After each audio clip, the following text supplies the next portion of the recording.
Hello everyone, welcome to the E theory. आज की इस वीडियो में हम इलेक्ट्रिकल इंजीनियरिंग के बेसिक टर्म्स के बारे में डिस्कशन करेंगे, जो कि ये वीडियो बहुत ज़्यादा इंपॉर्टेंट होने वाली है सभी के लिए। खासकर ये वीडियो जो है बिगनर्स के लिए ज़्यादा है। और इस वीडियो में हम जो हमारे बेसिक टेक्नोलॉजी होती हैं इलेक्ट्रिकल इंजीनियरिंग में, जैसे कि voltage, current, power, capacitor, inductance, resistance और भी बहुत सारी चीज़ें हैं जिनके बारे में हम आज की वीडियो में डिस्कशन करेंगे। दूसरी बात, ये जो वीडियो वो बिगनर्स के लिए है, ये एडवांस लेवल की भी चीज़ें हैं बाय द वे। अब मैं बताता हूँ कैसे। पहली बात, ये जो चीज़ें हैं बेसिक टर्म्स हैं, पहली बात तो ये सुनने में आसान लगेंगे कि voltage, current, resistance, I know about this very well, everyone knows and everyone say about like this. But अगर आप इसको जानने के बाद भी क्वेश्चन नहीं सॉल्व कर पा रहे हो, इसको जानने के बाद भी अपनी लैंग्वेज में, एक बिहेवियरल लैंग्वेज में इसके डिफिनेशन को नहीं बता पा रहे हो, दैट द मीन दैट आप अभी तक नहीं समझे। और जो ये वीडियो भी है, जो भी मैं अभी बताऊंगा अभी इसके बारे में, जो हमारे टर्म्स हैं इनकी डिफिनेशन को, जो भी इनके बारे में डिस्कशन होगा, उसमें मैं कोई खास टेक्निकल लैंग्वेज का यूज नहीं करने वाला। क्योंकि जो टेक्निकल लैंग्वेज है वो बुक्स में, वेबसाइट में और अदर जो यूट्यूब चैनल्स हैं वहाँ पे अवेलेबल है। तो वहाँ पे आपको टेक्निकल लैंग्वेज में इनकी सही डिफिनेशन, अंडरस्टैंडिंग मिल जाएगी आराम से, कोई दिक्कत नहीं। बट ये चीज़ें चूंकि मैंने बोला बिगनर्स के लिए हैं, तो उनको एक प्रैक्टिकल वे में समझाने के लिए, उनको ताकि समझ में आ जाए, एक क्या कहते हैं बेसिक अंडरस्टैंडिंग डेवलप हो जाए इन टर्म्स के बारे में, उनको ये जो टर्म्स हैं एक तरीके से फेमिलियर हो जाए। तो उसके लिए ये चीज़ है, ताकि आपको समझ में आ जाए सच कि आखिर चीज़ें वास्तविक में है क्या। मैं इनको एक टेक्निकल डिफिनीशन से हटकर एक बिहेवियरल लैंग्वेज में कैसे समझ पाऊँ, तो ये उनके लिए भी है। ठीक। तो चलिए आज की वीडियो की शुरुआत करते हैं। अब मैं इसके इम्पोर्टेंस के बारे में बताता हूँ कि ये आखिर इतना इम्पोर्टेंट है। देखिए, जो हमारी ये टर्म है वोल्टेज, करंट, रेजिस्टेंस और बाकी जो अदर टर्म्स हैं, पहली बात तो ये इलेक्ट्रिकल इंजीनियरिंग के फर्स्ट स्टेप है।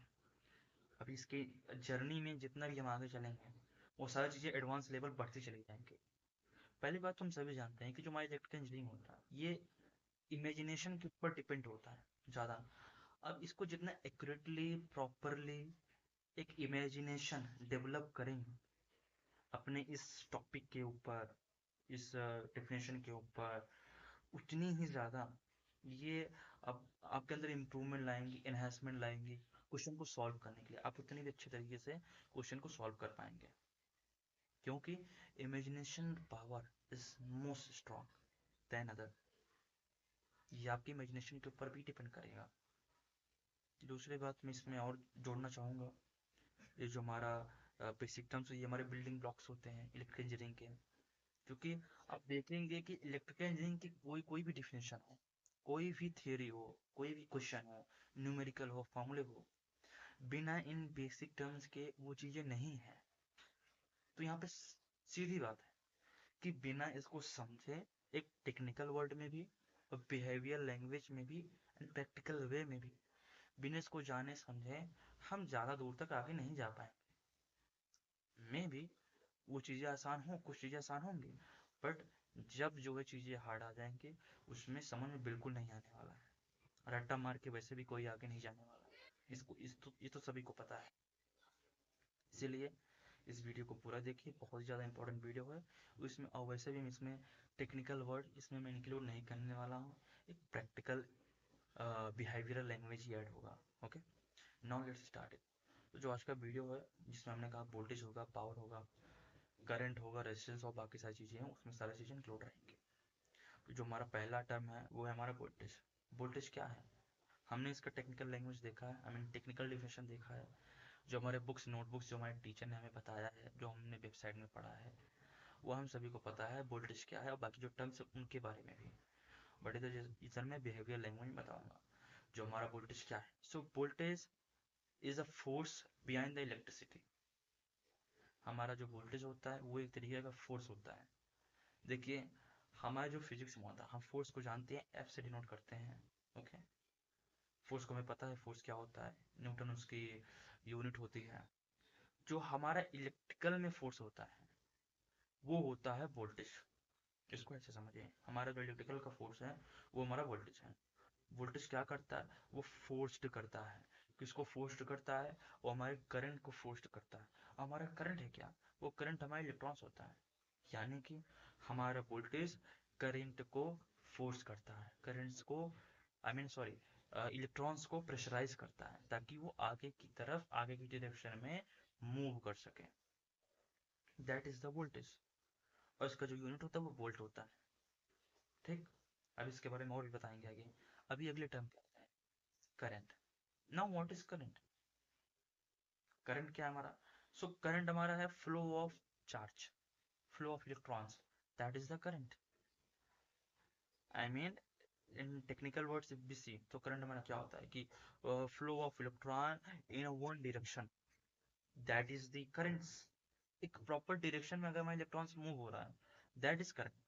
क्योंकि हमने जैसे कि इसके बारे में डीपली भी हम लोग अगर जानते हैं, जैसे कि जो हमारे इलेक्ट्रॉन्स बहुत सारे होते हैं, बट वो इलेक्ट्रॉन इलेक्ट्रिसिटी तभी कहा जाएगा, करंट तभी कहा जाएगा जब वो एक प्रॉपर डायरेक्शन में जाए। हमारा जो सर्किट होगा वो प्रॉपर डायरेक्शन में अगर वो फ्लो हो रहा है इलेक्ट्रॉन्स, तभी इसको करंट कहा जाएगा, अदरवाइज नहीं कहा जाएगा। हमको इतना पता है ना, हम लोग इतना पढ़े हैं। बट अभी जैसे कि इस शॉर्ट में बता रहा हूँ मैं आपको, कि जो हमारा करंट होता है वो हमारा फ्लो ऑफ इलेक्ट्रिक चार्ज होता है। ठीक है, अब अज्यूम मैं आपको एक और प्रैक्टिकल अभी बताऊंगा इसका कैसे होगा। अब नेक्स्ट जो हमारा आएगा रेजिस्टेंस। अब रेजिस्टेंस क्या है, what is resistance, so resistance is the opposes, that is the opposition of the electric charge, flow of charge. जो हमारा रेजिस्टेंस होता है, जो हमारा इलेक्ट्रिक करंट जो फ्लो हो रहा है उसको रोकने का प्रयास करता है, यही हमारा रेजिस्टेंस होता है। I mean if you see the word is resistance, resist, what the mean of resist, resist means होता है प्रतिरोध करना, रोकना, विरोध करना किसी चीज का। तो जो हमारा इलेक्ट्रिक चार्ज फ्लो होता है उसको ये प्रतिरोध में लाता है, उसको उसका ये प्रतिरोधन करता है, उसको रजिस्ट करता है फ्लो होने से, दैट इज रेजिस्टेंस। अभी ऐसे समझिए, हमारा एक पाइप है, उसमें वाटर फ्लो हो रहा है, और एक टैप है, ओके, टैप जिसको बंद किया जाता है। ठीक है, अब देखते हैं कैसे क्या होता है।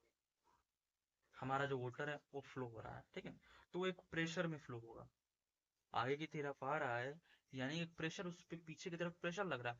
जो प्रेशर लग रहा है, जो फोर्स लग रहा है, वो हमारा वोल्टेज है।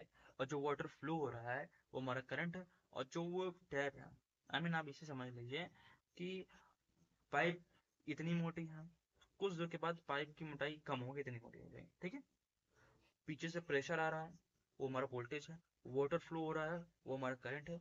और जो पाइप की नैरोनेस है वही हमारा रेजिस्टेंस है। यानी कि अभी जो हमारा वाटर है उसका डायमीटर इतने में था, इतने में था, इतनी मोटाई लेके, इतना डायमीटर लेके वो फ्लो हो रहा है। बट यहाँ पे जो पाइप का नैरोनेस है, पाइप का जो डायमीटर है वो कम हो गया। अब वाटर क्या करेगा, अब वाटर जो इतना आ रहा था वो इतने में जाएगा। यानी कि इसने क्या किया, वाटर को रजिस्ट करके इतना फ्लो कराया, that is the resistance. Resistance भी हमारा इसी तरीके के वर्क करता है हमारे वायर्स में, हमारे इलेक्ट्रिक सर्किट्स में। ठीक, अब जो हमारा अगला टर्म आने वाला है वो है हमारा इंडक्टेंस। वैसे इंडक्टेंस को एल से शो करते हैं, बट इसको स्टार्टिंग में आई से लिखा जाता है इंडक्टेंस को, जैसे कि स्लाइड में आप देख भी रहे होंगे। तो आ रहा है हमारा इंडक्टेंस। इंडक्टेंस क्या होता है, सो इंडक्टेंस इज लाइक दैट कि inductance store energy in a magnetic field. जैसे समझना स्प्रिंग, आपने इंडक्शन देखा होगा जिसमें हम लोग खाना बनाते हैं, जिसमें खाना बनता है। आपने प्रेस देखा होगा, प्रेस में उसके अंदर से तो नहीं देखें, बट इंडक्टेंस आपने देखा होगा जिसमें स्प्रिंग लगा होता है, ऐसे गोला गोला करके स्प्रिंग लगा होता है, वही हमारा इंडक्टेंस होता है। वो इसकी डिफिनेशन है। उसमें क्या होता है, जो हमारे इलेक्ट्रिक चार्ज होता है, जो इलेक्ट्रिक करंट होते हैं, उसको मैग्नेटिक फील्ड में स्टोर करके रखता है, ताकि जो हमारा करंट है वो कुछ देर तक रुक जाए उसी सर्किट में। और जिसकी वजह से बहुत ज़्यादा वो हीट हो जाता है, वो रेड कलर में कन्वर्ट हो जाता है और हीट प्रोड्यूस करता है, वो हमारा इंडक्टेंस होता है। और इसका जो यूनिट होता है वो हेनरी होता है। जो हमारा अगला टर्म है वो है हमारा कैपेसिटेंस। हमारा कैपेसिटेंस क्या होता है, जो हमारा कैपेसिटेंस होता है वो एनर्जी को स्टोर करता है, but in electric field. Capacitance stores energy in a electric field, और इसका जो यूनिट होता है वो हमारा फैराडे होता है। ठीक है, ये हमारा कैपेसिटेंस हो गया। अब फाइनली आते हैं पावर पे, जो हमारा पावर है, ये हमारा लास्ट टॉपिक है पावर। पावर क्या है? So power is how much energy is stored, how sorry power हमारा क्या होता है? पावर हमारा होता है how is much, power is how much energy is being used or produced in a system. That is the power, and it is measured in watt. Okay, now let's recap it. What is power? hmm? Now the power is like that. Okay, sorry, अब हम आते हैं इसको एक बार recap करते हैं, हमारे जितने भी टॉपिक हमने डिस्कशन किए हैं। ठीक है, सो voltage is a driving force and current is the flow of electric charge, I mean electrons, and resistance that opposes the electric charge, I mean that opposes the flow of electric charges. Okay, inductance stores electrical energy into in magnetic field. Capacitance stores electric energy in electric field. और हमारा जो power होता है, the rate of energy used और produced in a circuit, that is the power. Okay, so this is the first step to understand electrical engineering with mastering this terms. आप इन topics को ही समझ करके इलेक्ट्रिकल एनर्जी इंजीनियरिंग में आप आगे जा सकते हैं।